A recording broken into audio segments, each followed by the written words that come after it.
marka culumada iyo macallimiinta haddii xagga la yidhahdo dhanka sariirta dhanka cuntada soo dhawo kumaa tahay waa dhawahay waxaan ahay magacayga waxaa la yidhahdaa xasan cabdullaahi macalin xasan waxaan ku noolahay maleeshiya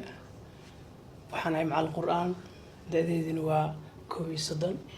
marka insha allah waxaa doonaya maanta halkan waxaa taaganahay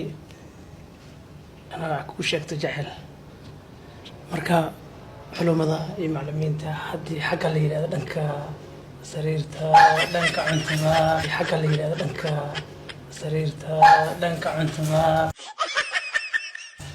dhanka kasta way ku fiican yihiin marka waxaan ku dhihi lahaa يقبل دنتا رجينا إن شاء الله مركا محاك ديله إن شاء الله سودو What?